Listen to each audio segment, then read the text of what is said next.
By far, one of the most effective strikes that you have in close quarters combat is the elbow strike. However, most people are delivering this strike completely wrong because they're basically just going off of theory of how the strike should work. When in actuality, in a real street fight, the dynamics are quite different. So what I'm going to show you now are some of the mistakes that people make, as well as how you can deliver a faster elbow strike and generate more power behind it to do more damage to your attacker. Now, the reason why most people get this wrong is because they're trying to do it from too far away. They're trying to deliver the strike from back here from the fighting stance here, and they're coming in like this. The elbow strike is really for very close in fighting for the most part. However, that's not necessarily needs to be the problem. The other thing is that when you try and deliver the strike from too far away, with a fist it's much easier. When you're here, the fist is very fast.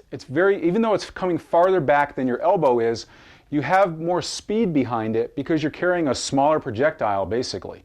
So you can actually get in the attack before somebody actually flinches and moves away.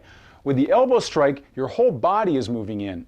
What that does is his peripheral vision subconsciously already picks it up long before it would if you were trying to slip the punch in. So in essence, what happens is he starts flinching away a lot sooner. So by that time, you've got to come in further with your strike, number one. So it increases the distance with your elbow strike because he's already flinching back. The other thing is, while you're striking and he's flinching back, you're generating less power because your elbow and his head are moving in the same direction. So you're not really generating a lot of force at the point of contact. Here's the secret. The secret is in your lead hand.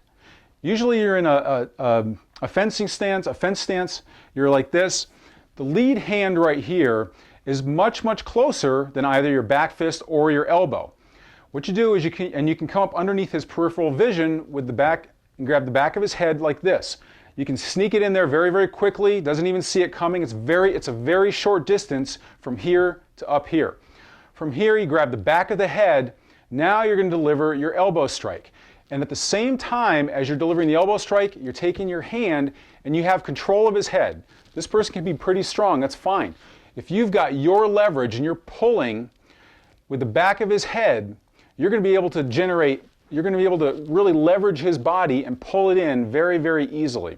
So grabbing the back of his head, delivering the elbow, you're going to bring his head in while you're striking him with the elbow. Now, what does this do? Number one, it generates more power because not only do I have the forward motion of my elbow, but I also have the forward motion of his body against it, which kind of doubles the impact right here at the strongest point that I had. It's real close to my body, generating a lot of force there. The other thing is it's much faster because with his head coming forward, it shortens the distance by a half than would if I were just trying to bring my elbow up into his face. So by bringing it in, it shortens the distance, I get a much faster strike, and I'm creating double the impact, creating more force, more damage on my attacker. So definitely use your other hand to index this person to generate more power and get in a faster reaction time and a faster strike.